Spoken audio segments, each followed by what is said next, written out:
10 मई से विदर्भ भर के पेट्रोल पंपों में ऑनलाइन पेमेंट बंद हो जाएंगी। दरअसल साइबर फ्रॉड से जुड़े मामलों की जांच में पेट्रोल पंप संचालकों के बैंक खातों को फ्रीज किए जाने की कार्रवाई के बीच ये निर्णय लिया गया है।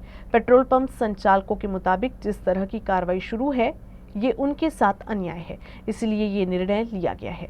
खास है कि मौजूदा समय में पेट्रोल पंपों पर 60 से 70% पेमेंट ऑनलाइन होती है, यानी कि साफ है कि इस निर्णय की वजह से न केवल आम नागरिकों को दिक्कत होगी बल्कि पेट्रोल पंप संचालकों के व्यापार पर भी असर पड़ेगा। 10 मई से नागपुर और विदर्भ में जो पेट्रोल पंप संचालक हैं वो ऑनलाइन पेमेंट नहीं लेंगे। एक बड़ा निर्णय है, इसके पीछे का आखिर कारण क्या है, इसी पर अधिक बातचीत करने के लिए हमारे साथ में विदर्भ पेट्रोलियम डीलर एसोसिएशन के पदाधिकारी हैं, उसके अध्यक्ष हैं गौरव जायसवाल।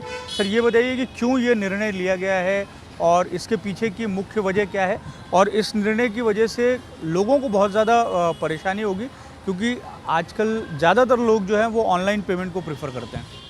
लोगों को जो परेशानी होने वाली है, पहले तो उसके लिए मैं लोगों से माफ़ी चाहता हूँ, लेकिन हम पेट्रोल पंप वाले भी एक समस्या से जूझ रहे हैं। जो साइबर क्राइम बहुत बड़ा विषय है आज इस देश में। इस देश में UPI, digital transactions, credit card, debit card, इस सब में सेंध लगाने वाले जो है वो आज साइबर क्रिमिनल्स हैं। साइबर क्रिमिनल्स ने एक पेट्रोल पंप को अपना अड्डा बनाया है। यहाँ पे वो चोरी किए हुए जो पैसे है वो पैसों से पेट्रोल और डीजल खरीदते हैं।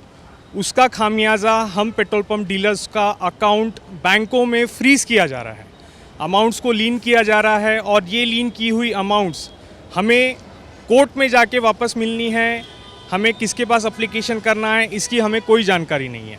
बैंक इसके बारे में हमें कुछ भी नहीं बता रही है। पब्लिक को यहाँ पे पेट्रोल डीजल मिलने में अगर ऐसे बहुत सारे पेट्रोल पंप पे होता है तो ये पेट्रोल पंप मिलने में पेट्रोल, डीजल्स, ऑयल, ये सारे प्रोडक्ट मिलने में पब्लिक को भी परेशानी हो सकती है।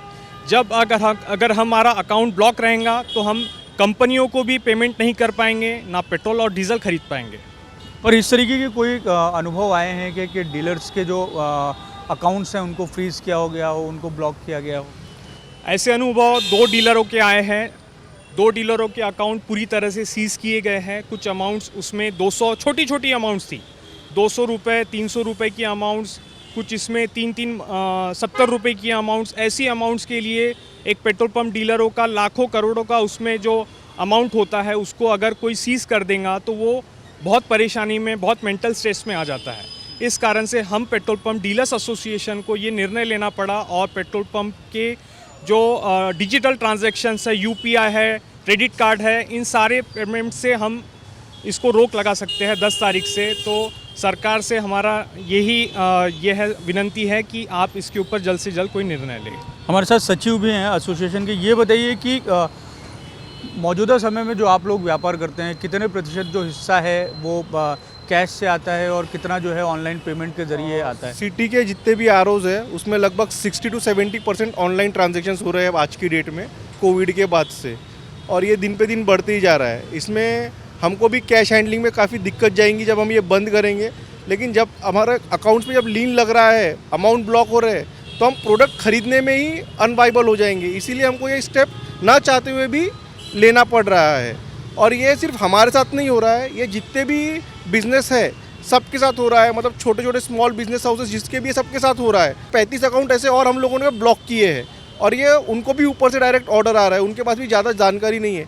तो ये हमारे अकेले की प्रॉब्लम नहीं है, ये पूरे बिजनेस कम्युनिटी की प्रॉब्लम है और इस पर कोई एसओपी प्रॉपर बननी चाहिए ताकि जो छोटे बिजनेसमैन से जो प्रॉपर असेंशियल कमोडिटीज में डील कर रहे हैं उनको दिक्कत नहीं आनी चाहिए। लेकिन एक सवाल ये है कि 70% रिकवरी जब ऑनलाइन पेमेंट के माध्यम से हो रही है, ऐसे में अगर आप लोगों ने निर्णय लिया है कि 10 तारीख से आप सिर्फ कैश पेमेंट लेंगे, तो ऐसे में ना केवल नागरिकों को दिक्कत होगी बल्कि जो पेट्रोल और डीजल भरवाने के लिए आ रहे हैं वो भी एक बारी का सोचेंगे कि अब उन्हें कैश लेके जाना है। बहुत तकलीफ होगी उसमें। तो पब्लिक को हैबिट हो गया ऑनलाइन पेमेंट करने का। अगर हम वो अलाउड नहीं करेंगे तो हमारे पंप पे हमको कस्टमर्स को हैंडल करना मुश्किल हो जाएगा। उसमें झगड़े होंगे, मारा पीटी होगी। लोग 50 रुपये 100 रुपये का तो गूगल पे, पेटीएम करते हैं, जिससे हमारे को बहुत प्रॉब्लम होगा, सेल में इफेक्ट पड़ेगा। उसके लिए कुछ ना कुछ स्टेप लेना बहुत ज़रूरी है। आपको क्या लगता है कि बीच का रास्ता क्या निकल सकता है? और अब जब ये आपने लोगों ने कॉल लिया है उसके बाद में किसी तरीके की पहल हुई है क्या, या कुछ आगे बातचीत बढ़ी है?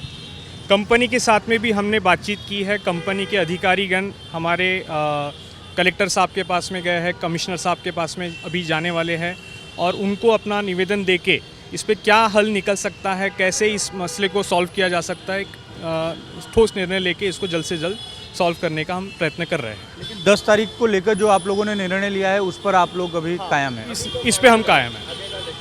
तो इस तरीके से जो विदर्भ भर के पेट्रोल पंप है वहाँ पर 10 मई से जो है ऑनलाइन पेमेंट की एक तरीके से सुविधा नहीं रहेगी, जिसका खामियाजा न केवल पेट्रोल पंप संचालक बल्कि आम लोगों को भी उठाना पड़ेगा। ऐसे में ज़रूरी है कि बीच का कोई रास्ता जल्द से जल्द निकाला जाए। वीडियो जर्नलिस्ट अतुल गवई के साथ दिव्येश द्विवेदी, यूएसएन न्यूज़, नागपुर।